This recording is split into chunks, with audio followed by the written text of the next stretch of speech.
How do I find the people that I want to interview? Stay tuned and I'll tell you.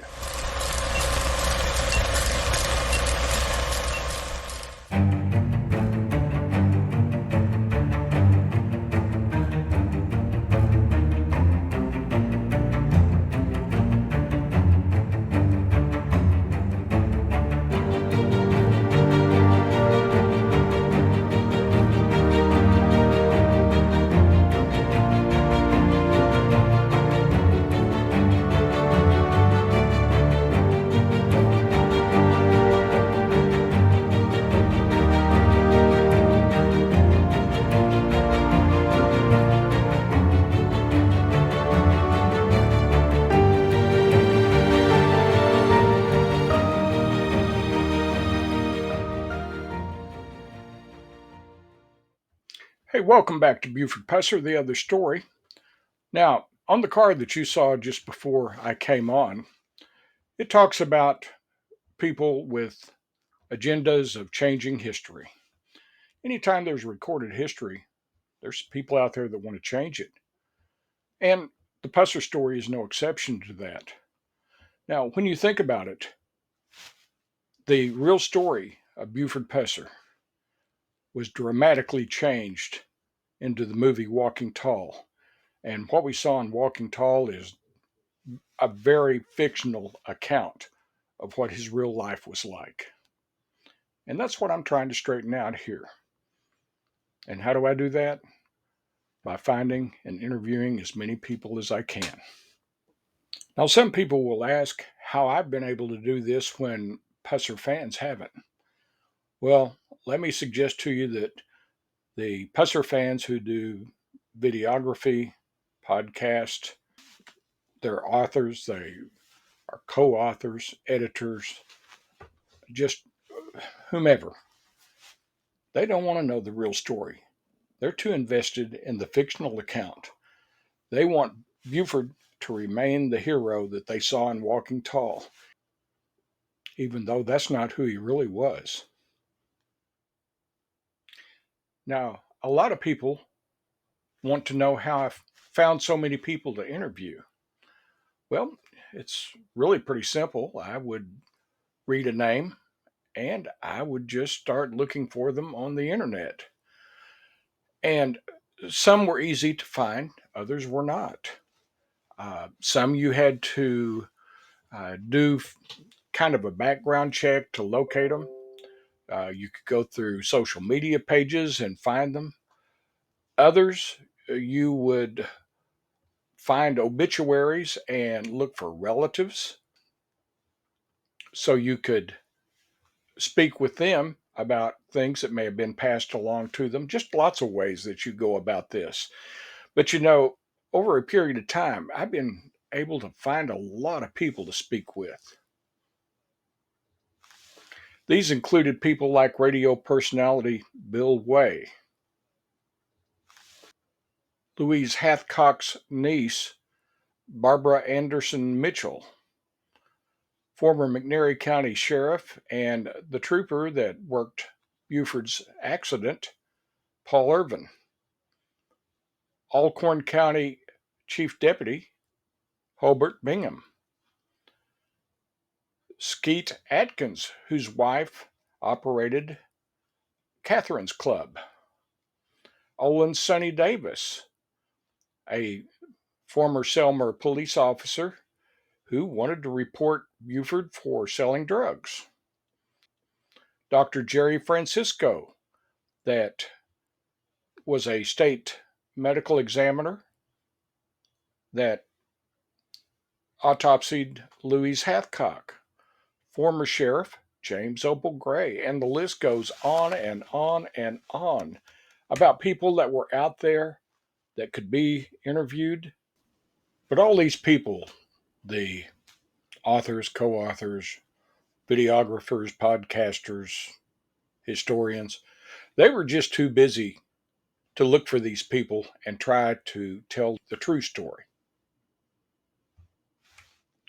Now, like I've said before, I wasn't the first person that came to believe that the Pusser legend is a hoax. One of the first that I ran into was actually a newspaper article by Jerry Heacock. Now, yeah, you mentioned his name, and a lot of people will criticize it. He did get a lot of things wrong, but he got a lot of things right.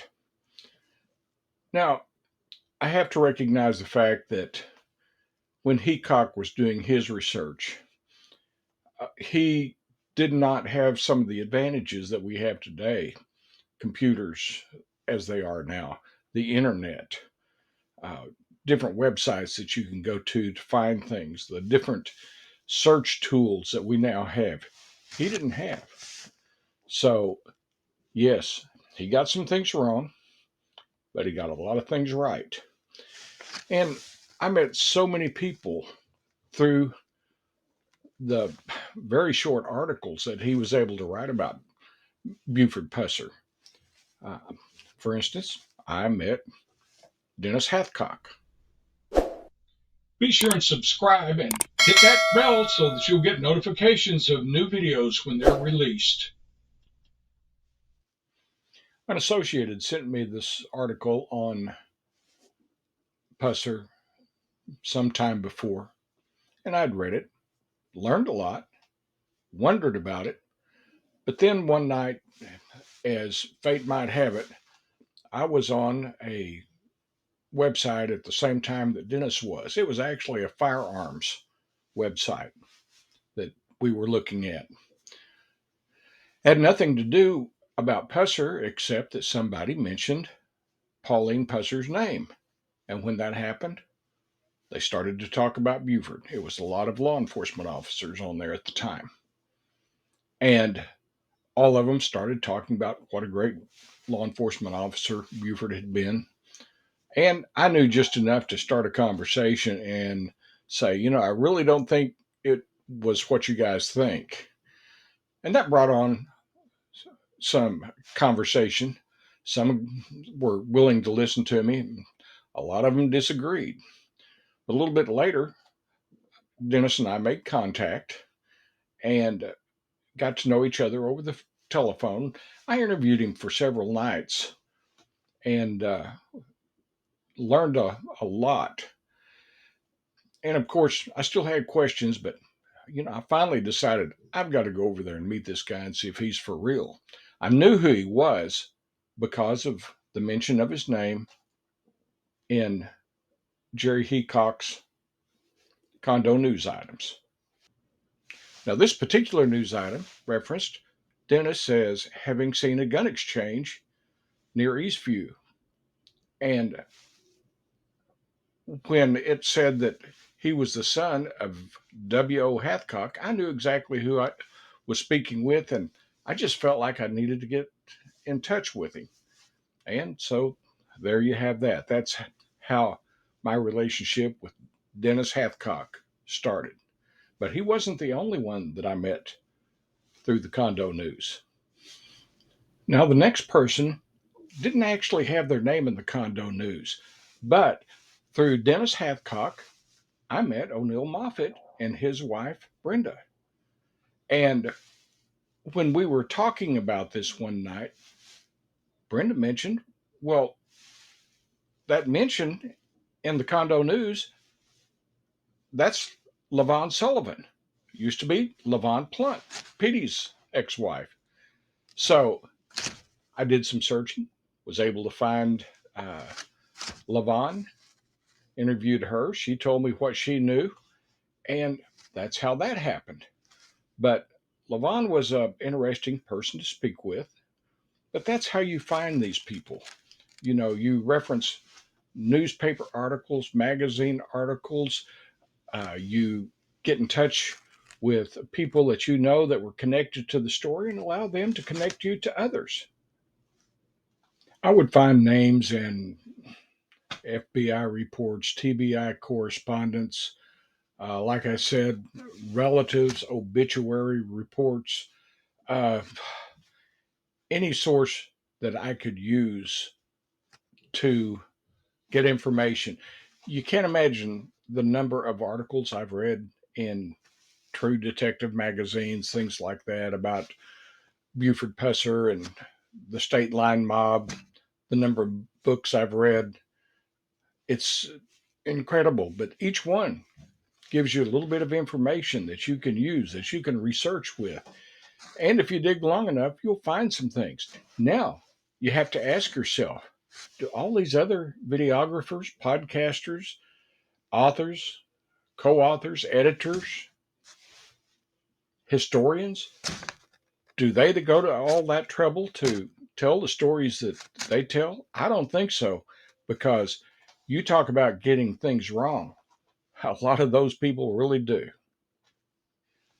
Now, next time one of these people tell you, well, Elam, he doesn't know anything, he's not from McNairy County, well, ask yourself, why is it that they have never shared any information about all these people like I have? They're right there. They're the ones that ought to know, but yet they don't seem to have a clue about it. So it should make you think about my process as opposed to theirs. Now, those are some of the things that I've done. It's not all of them by any stretch of the imagination. I have some other research tools that I use to find people, and that's come in very handy over the years. Uh, I recently found uh, a relative of one of the people that was involved in reconstructing Buford's face, and learned some things there. So there is that. It, like I say, you have to wonder why these other people haven't gone to the trouble that I have, but yet they want to be seen as the authoritarians, the experts on all this. Uh, I haven't met any of them that I would really put in that category. So there you have it, folks. Don't believe everything that you hear about Buford Pusser. Like I say, forget everything you think you know. Go back, start with a clean slate. Just find what you can, try to verify it, look for the facts, and you're going to be a whole lot closer to finding the truth than you know. So that's going to be it for now. We'll cover another subject on Thursday. Hope to see you then. And remember, truth has no agenda. Thanks for being here.